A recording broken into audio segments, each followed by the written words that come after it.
Welcome to this week's episode of the Idiot Farmers. Today, Phil is going to play with some brass and fix a car, make a wonderful Avogolemono soup, and Phil and Mindy are going to put in a dog door. I hope you enjoy. It's a lot going on.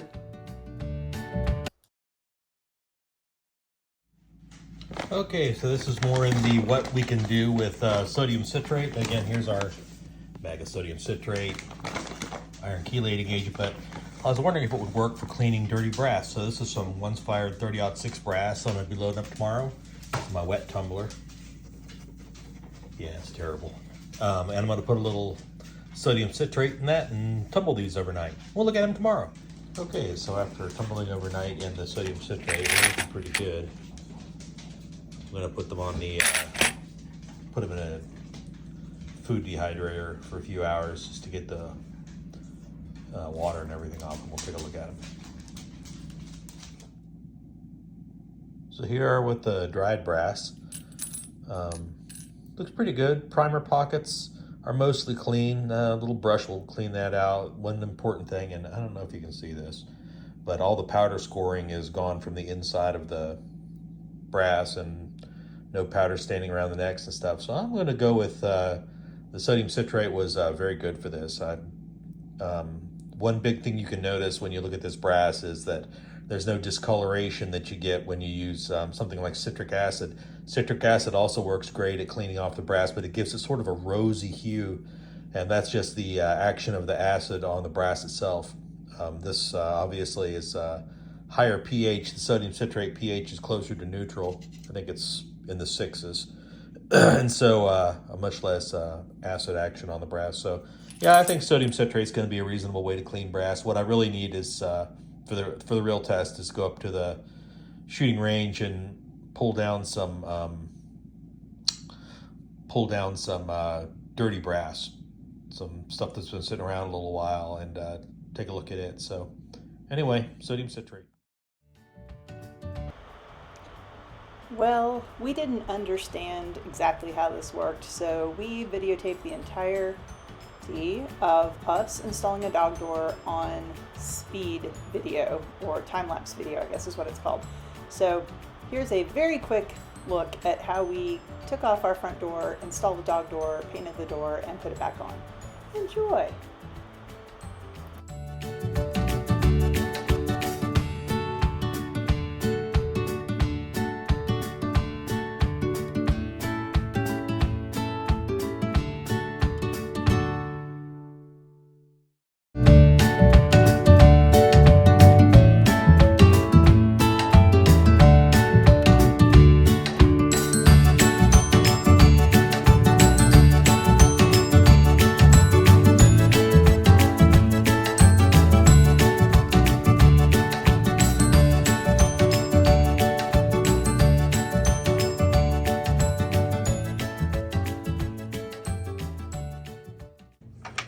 It's done. So let's hang it back up. And then we gotta see if we can train the dogs to use it. Frisky, come on. Frisky, come. Come here. Frisky, come here. Come on. Come on. Come on, good boy. Frisky, come on. Come on. Come on. Frisky. Frisky, you can do it. Good boy. Good boy. Go on.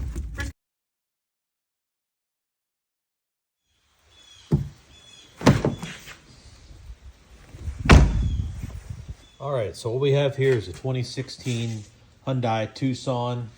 Rear door won't open, apparently a very common problem on these. So I'm going to slide in there, get in the back seat, and show you how to pop the door open, and then show you what I learned on the internet how to fix this, and we'll see if we can get it done. So, apparently if we pull this right here, you can see there's a cable in there. Let's see if I can hold this phone here while I do this. And if you take a screwdriver and push on that thing, it should release the door pull.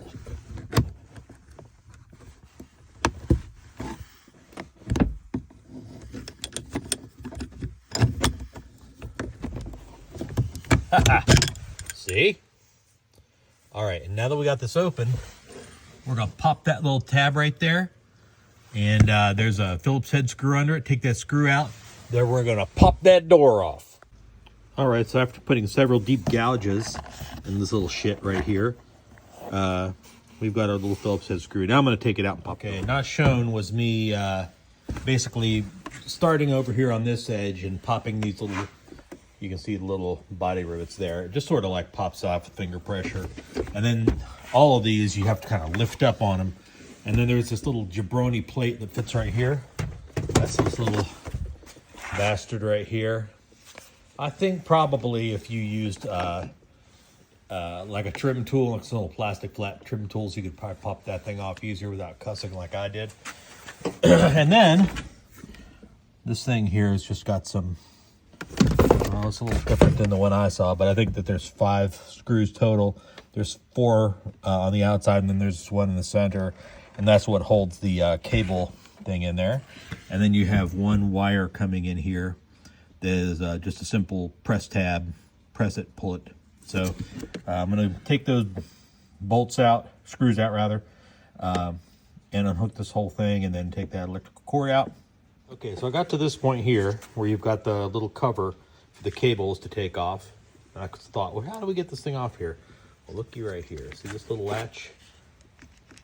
You're gonna push down on that, push that guy. Do this with one hand here.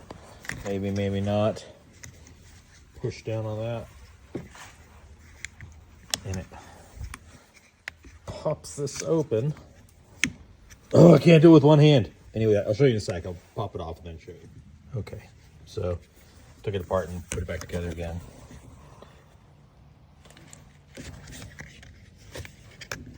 Push that thing down.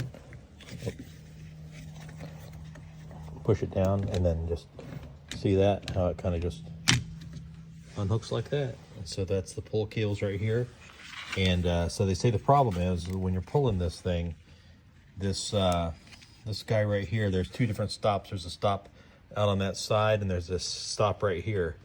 But these stops right here are the ones that are a bit too long, and it doesn't allow enough travel for the thing to pull it all the way open. So you just shorten that thing up. I saw some guy using a Dremel tool or something on this. I'm going to use a bastard file and just file this thing back a few millimeters so that it allows it to have a little more travel forward, so that the stop on the side and the stop right here are stopping at the same distance, so that it allows it to rotate forward a little bit further, pull the cable a little bit forward, and that should open the door.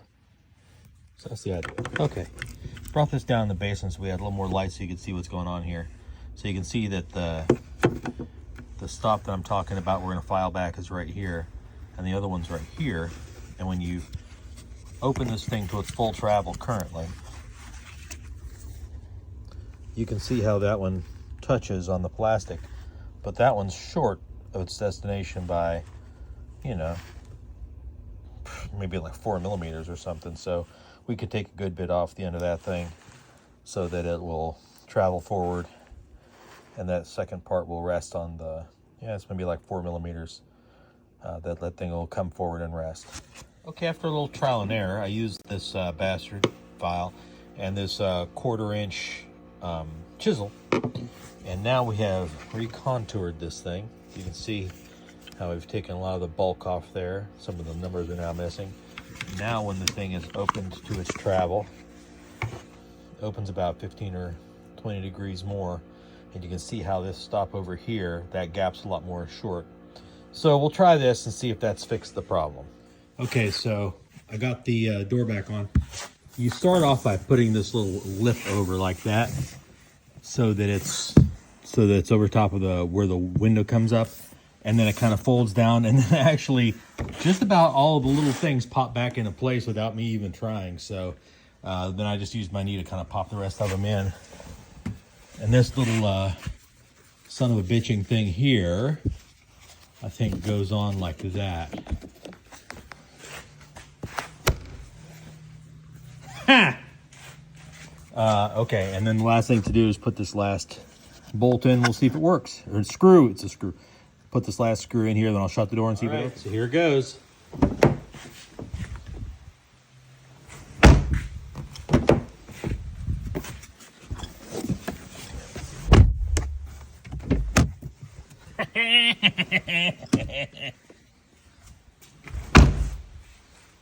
And that is how you do it. Rear door not opening issue solved by, I guess,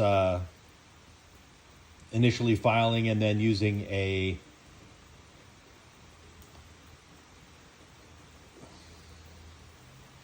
what the heck, 1/4 inch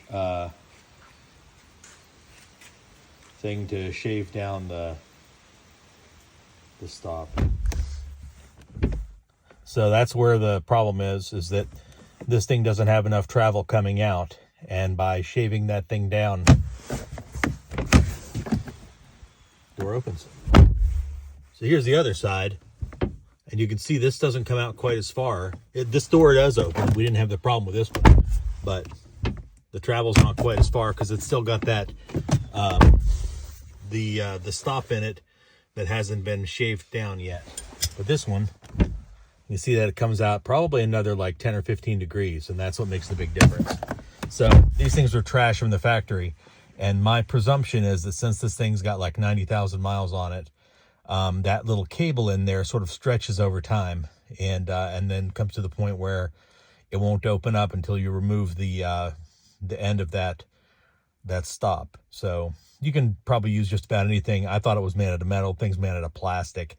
I actually end up using a 1/4 inch chisel and paring it down, and now it's got plenty of travel. Problem solved. Cheers. This is going to be my attempt at one of those little reel shorts. So this is just what I'm cooking for dinner today. This is going to be the stock for Avogolemono, which is a Greek lemon soup.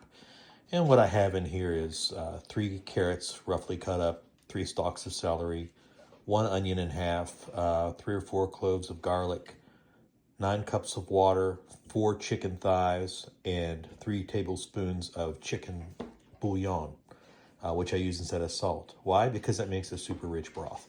So anyway, this is going to go into the Instant Pot for 45 minutes. So 45 minutes later, this is what we're left with, which is our lovely chicken stock now, and I'm going to drain it off into here. Should be about 10 or so cups of it, 8 of which we need for this particular recipe. What do you think, Briskers?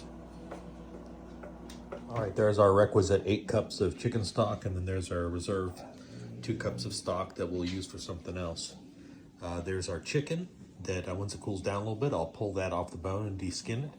And as you can see, there's not a massive amount of fat on top of this. These were chicken thighs, but this is actually from a local farm co-op, so little leaner birds, and the texture of the meat's a little different. That's why it can take 45 minutes in a pressure cooker and not be total mush. Now, if you were to take stuff out of Kroger and do that, it would be total mush. But this is Charm Farm chicken, and holds up a little bit better.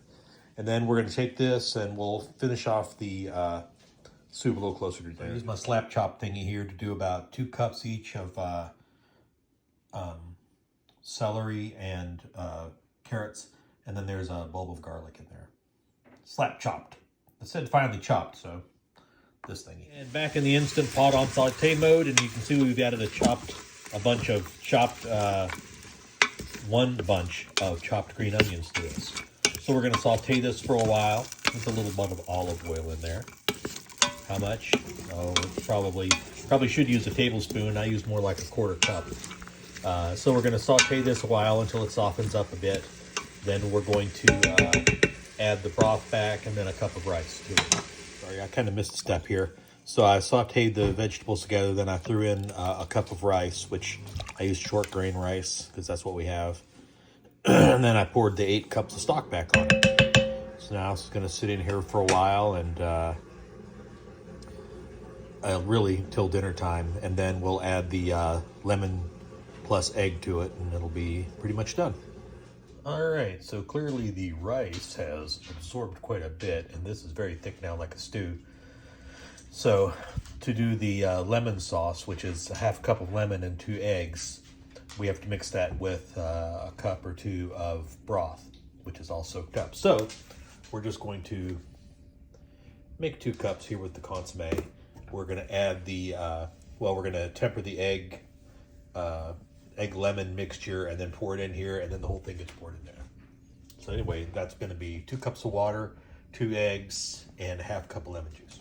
All right, so that's a tablespoon of the bouillon and 2 cups of water, and there's our half cup of lemon juice and 2 eggs.